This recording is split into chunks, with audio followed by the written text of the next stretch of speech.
Speak Daily English. Real English every day. Welcome to the deep dive. Okay, let's be honest. Making small talk at work, especially if English isn't your first language, it can feel like a real hurdle, right? Definitely. It's a very relatable feeling for many people. Maybe you felt that awkwardness standing by the coffee machine, or just wished you knew what to say at, say, networking events. Mm-hmm. And, in American professional life, those little chats, they actually carry quite a bit of weight. Yeah. It's really more than just filling the silence. Exactly. It's not just about being polite, is it? These moments of small talk, they're actually pretty powerful for building the relationships that can really drive your career forward. Absolutely. Think about how easily some people seem to connect at conferences, or, how those casual chats with colleagues can sometimes lead to unexpected opportunities. That's right. And many professionals, especially maybe those coming from different cultural backgrounds, might initially see these interactions as, less important than their core job skills. Right. They focus on the technical stuff. Yeah. Exactly. And they might overlook the value of making these connections. And that's really what we're diving into today. Our goal is to really unpack the world of professional small talk in English. Mm-hmm. We want to give you some clear insights and, actionable steps so you can feel more confident and maybe a bit more comfortable in these situations. And we'll be exploring the ideas in mastering professional small talk in English to help guide us. It offers a really practical way to think about this essential skill. Okay, great. So let's jump right in. Why? Why does this seemingly minor thing, small talk, actually matter so much in our professional lives? Well, at its heart, it's really about establishing trust and building familiarity. Trust. Yeah. Those brief, friendly exchanges, they create a sense of connection that just makes working together much smoother down the line. That makes sense. When people feel some kind of personal connection with you, they're naturally more likely to have confidence in your abilities to want to collaborate with you. It's that human element in the workplace. That human element. Yeah, I like that. It's the connection beyond just the tasks we're working on together. Precisely. And small talk also gives people a little glimpse, into your personality, maybe your interests, your values, things your resume just can't show. Right. It helps them see who you are as a person beyond just your job title. It's about showing the human side of your expertise. Knowing the human side of your professional self. Exactly. And engaging in these appropriate social conversations, it also demonstrates a certain level of cultural understanding. Your ability to navigate these unwritten social rules in American professional culture, that's a key part of being seen as someone who is, well integrated and competent. So it shows you get the environment. It does. It's a way of showing you understand the environment you're in. It's almost like a social code, isn't it? Yeah, it kind of is. Understanding how to navigate these conversations shows you understand the environment. Right. And then, just from a practical standpoint, small talk can genuinely open doors. Yes. Well, many informal connections made during these casual chats can lead to valuable information, maybe new project opportunities, or even career advancements you might not find through the usual, more formal channels. There was a statistic in our source that really jumped out at me. It was a Harvard Business School study. Oh, yeah, I remember that one. It found that employees who had just brief personal interactions with colleagues were, get this, 25% more likely to be rated as high performers. 25%, that's huge. It is. It's a pretty significant impact from something that can feel so, small. What do you think makes that difference? It really just underscores the point that in most professional settings anyway, your relationships are just as vital as your technical skills, maybe even more so sometimes. People just naturally prefer to work with individuals they like and trust. And those small interactions, they build that rapport. Rapport, yeah. We even had that anecdote, remember, from the international professional. The one who initially thought small talk was unproductive. Yes, but then realized how crucial it was for building relationships, and it actually led to new project opportunities for them. It's such a common realization, I think, for many who come from cultures where maybe professional interactions are more direct, more focused solely on the task at hand. Right. Recognizing small talk as an investment in your professional network rather than just a time waster, that seems to be key. An investment. Okay, so we get why it's important. Now let's get into the practical stuff. Step 1, starting conversations with confidence. This can feel like the biggest hurdle for a lot of people. It really can. That initial approach is just so important. It's about projecting a sense of Friendliness and openness, even if you're feeling a little uncertain inside. Okay. Simple things, right? Making eye contact, offering a genuine smile, keeping your body language open. They make a huge difference. What does open body language mean, practically? Well, try to avoid things like crossing your arms or being constantly focused on your phone.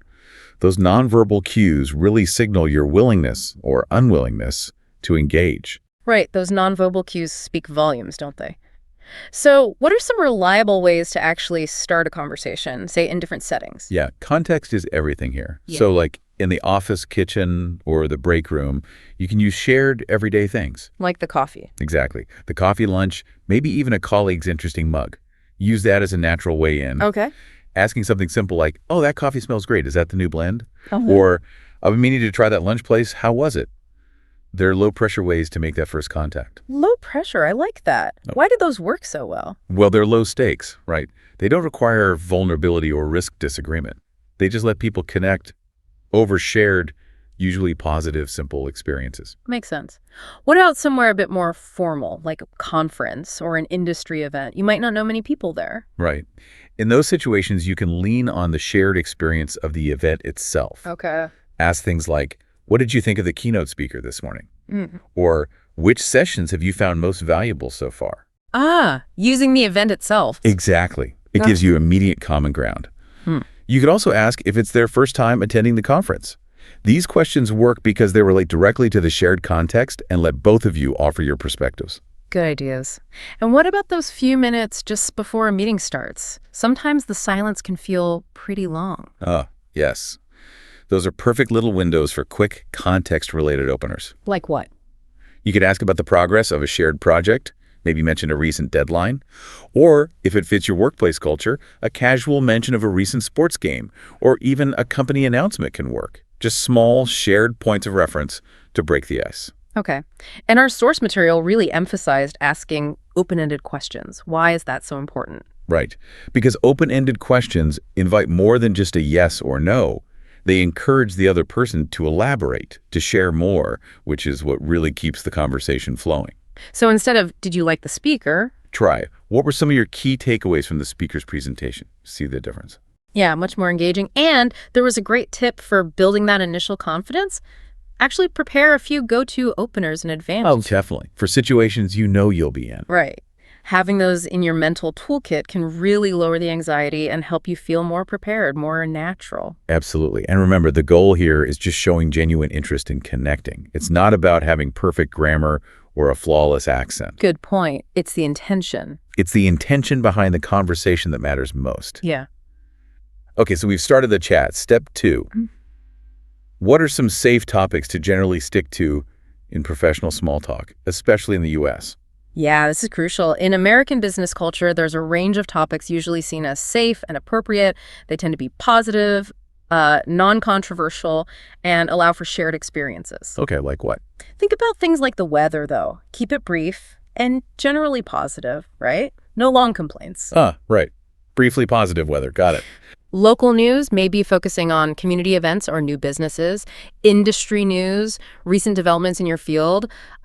Travel experiences are usually good. Food. Everyone likes food. Exactly. Mainstream entertainment, like movies or popular TV shows. General sports talk, professional development topics, maybe courses you're taking, and even office-related subjects are usually fine. Okay, those all seem like pretty neutral ground. Yeah. Why are these generally considered safe? What's the underlying principle? Well, it's because they're less likely to lead to disagreements or make someone feel uncomfortable. They provide common ground, an easy way for both people to contribute without feeling pressured to reveal too much personal stuff or take a potentially divisive stance. They're, like you said before, low stakes. Low stakes. Right. So on the flip side, what topics should we definitely steer clear of in professional small talk? Yes, the avoid list is important too. Wow. Definitely avoid politics, especially anything currently contentious. Religion is usually off limits. Personal finances, definitely not. Detailed health problems beyond maybe a quick hope you're feeling better are best avoided. Relationship troubles, complaining or gossiping about colleagues or the company. Big no-no. Huge no-no. Controversial news items and also making negative comparisons between cultures. Generally best to avoid those. That all makes sense. Those sound like potential minefields. Why are these on the avoid list? fundamentally? Because they can so easily create tension or reveal personal biases that might be inappropriate for work, or they simply make the other person feel awkward, maybe obligated to respond in a way they don't want to. Right, like differing political views could definitely create discomfort where you want common ground. Exactly. It's really about maintaining a respectful and inclusive environment for everyone you work with. The source also suggested observing American colleagues to get a better feel for appropriate topics in different settings. That sounds like really practical advice. It really is. Just paying attention to the conversational cues and the norms in your specific workplace can give you invaluable insights. You'll start noticing patterns. And there's that little example dialogue, right? Showing how a simple comment about the weather. Yeah, it naturally progressed into talking about weekend plans. It's a nice illustration of how you can start with something very general, very safe, and then just listen for opportunities to explore related but still safe topics. Exactly. It shows that natural flow is possible. Okay, so we know how to start, what to talk about. But small talk isn't just talking, is it? It's also crucially about listening. Step 3. Active listening. Yes, so important. What's the difference between just, hearing someone and actively listening? That's a key distinction. Passive listening is more like you're silent, maybe giving minimal responses like, possibly just waiting for your turn to speak. Right, we've all done that. We have. Yeah. But an active listener is fully engaged. They're making eye contact, using encouraging little verbal cues like, I see, or that's interesting. Their body language is engaged, nodding, leaning in slightly maybe. And crucially, they ask relevant follow-up questions. They might even reference something said earlier, showing they were really paying attention. It's about showing you're truly processing what they're saying, not just waiting to jump in, maybe even subtly mirroring their emotional tone a bit. Exactly. That shows empathy and deeper understanding. Now, for those who might be navigating conversations in, say, a second language, how can active listening specifically help? Well, it can be a real asset. When you clearly show genuine interest through your nonverbals and your responses, people tend to be much more understanding and patient with any language challenges you might have. Oh, that's interesting. Yeah, it kind of shifts the focus away from perfect fluency towards genuine connection. Okay. So what are some specific active listening techniques we can consciously use in professional small talk? Well, one is asking clarification questions. If someone mentions a project, you could ask, could you tell me a bit more about that aspect of it? Okay, clarifies and shows interest. Right. Then there are reflective responses, summarizing or acknowledging their feelings, like saying, wow, that sounds like a really challenging situation. How did you end up handling it?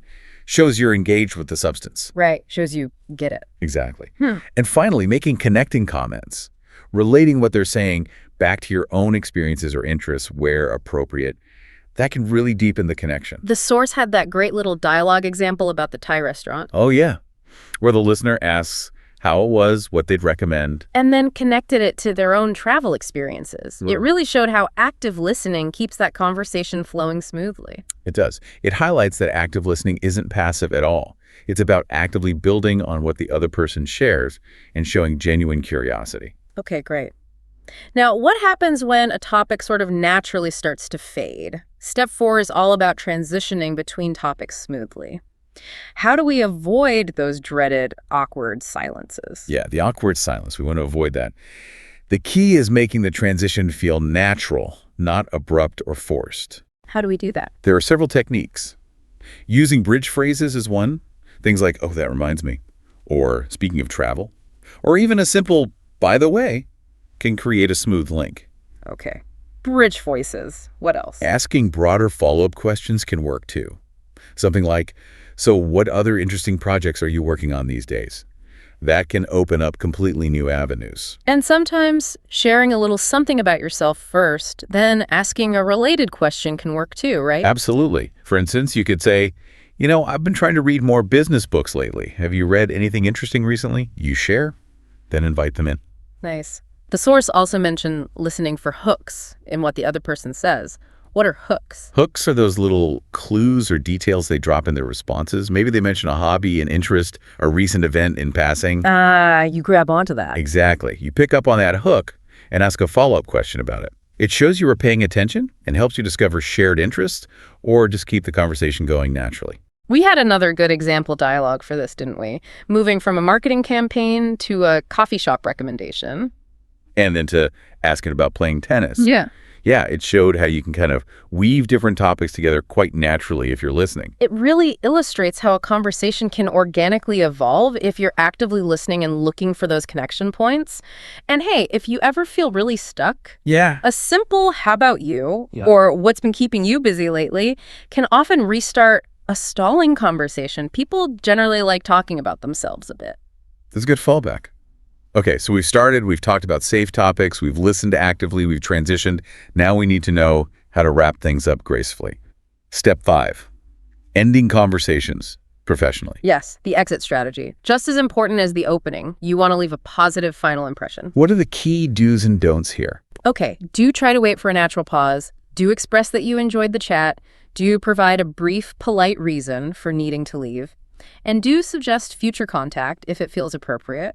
Maybe thank them for specific info they shared. Okay. And the don'ts. Right. Don't just abruptly turn and walk away. Seems obvious, but Happens. it does. Don't just glance at your phone and vaguely say, well, gotta go. Avoid ending on a negative comment or complaint. And don't make promises to follow up like, let's get coffee. Go, if you don't actually intend to. And always offer some kind of closing remark. Don't just leave silence. Those don'ts are definitely important for maintaining that positive professional image. So what are some actual professional ways to conclude the small talk? Some useful phrases.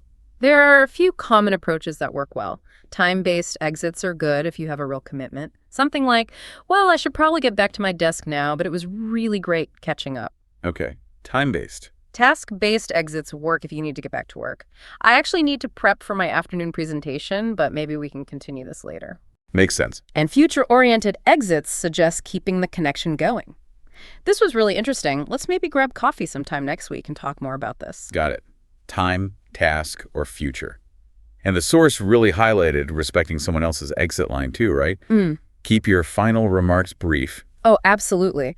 If someone signals they need to go, acknowledge it positively, maybe say, okay, great talking, and keep your response concise. Don't accidentally restart the whole conversation by asking a big new question right then. Right. Don't trap them. We had that final example dialogue about resolving a client issue. Yes. It ended very smoothly, very professionally. Both people acknowledged the chat, expressed interest in talking again later. It's a good model. It really demonstrates giving that reason for leaving while still keeping the connection positive and open for the future. Exactly. Now, thinking specifically about international professionals, our source mentioned some key cultural differences around small talk that are really useful to be aware of. What were some of those? Yes, this is really important context. Small talk norms can vary quite a bit.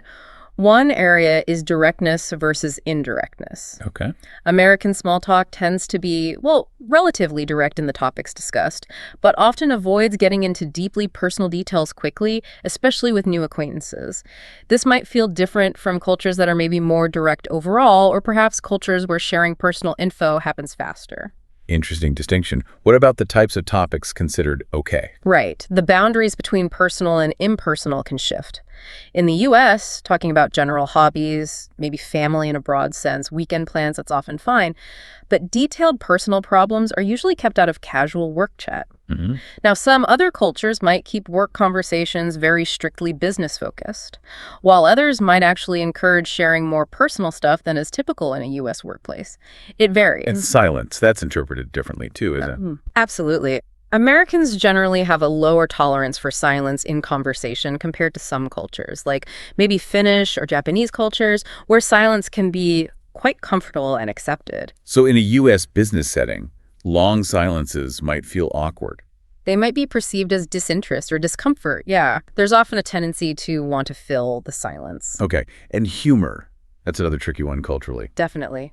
Humor styles vary so widely. In the U.S., light humor, even mild self-deprecation, is pretty common in professional settings.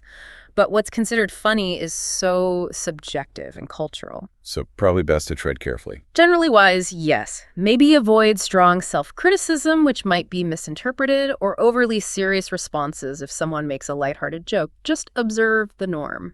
You know, the source offered a really important reminder here that participating in American-style small talk isn't about abandoning your own culture. No, not at all. It's more about adding a new skill to your professional toolkit. I thought that was a great way to frame it.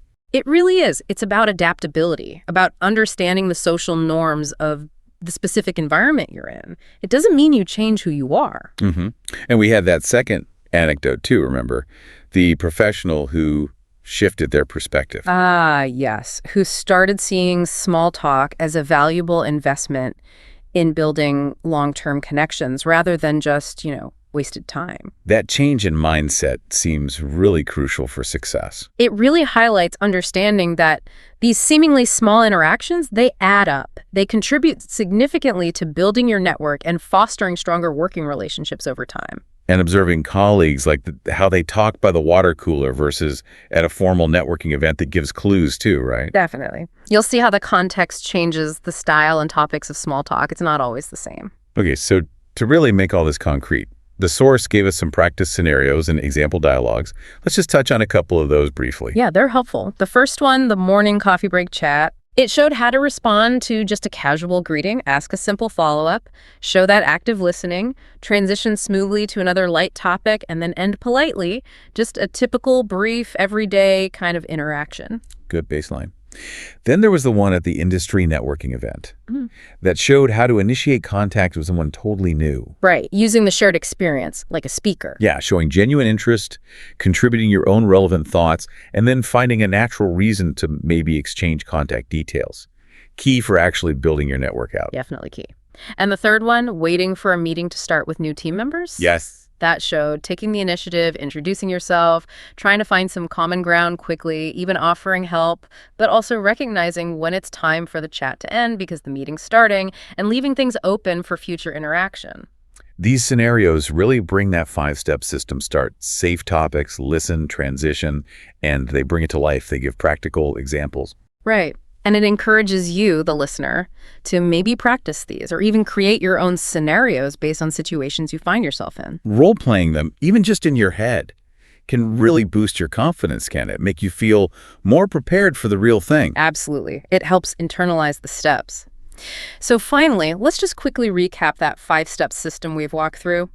Starting with confidence. Sticking to those safe topics. Practicing active listening. Transitioning naturally between topics. And ending the conversation gracefully and professionally. Got it. And what about some simple daily practice tips for our listeners to take away? Yeah, a simple daily plan can make a big difference. First, maybe prepare a little small talk toolkit in your head, a few current safe topics, a couple of easy conversation starters. Maybe think of a recent positive experience you could share briefly. Okay, prepare. Then, set small, achievable goals. Maybe this week, focus just on using open-ended questions. Next week, focus on active listening cues. Break it down. One step at a time. Exactly. And importantly, reflect afterwards. Maybe keep a little mental note, or even jot down phrases or topics that worked well, or situations where you felt awkward, and think about what you could try differently next time. That reflection piece is key for improvement. And it's kind of reassuring to remember that even native English speakers can find small talk challenging sometimes. Oh, absolutely. It's a skill for everyone. Consistency is really the key. And there was that great quote in the source from Deborah Fine, "Small talk is the biggest talk we do." I love that quote. It really highlights the significance of these everyday interactions, doesn't it? It really does. It underscores that these seemingly minor conversations build the foundation for really important professional relationships. And we should acknowledge, especially if you're communicating in a language that's not your first, it takes courage. It takes real courage to put yourself out there and initiate these conversations. It absolutely does. But the potential professional benefits, the connections you can build, they are absolutely worth that effort. Well said. So, as you, our listener, reflect on this deep dive into mastering professional small talk in English, we want to leave you with a question. Which of these small talk challenges resonates most with you? Is it starting? Is it finding topics? Listening?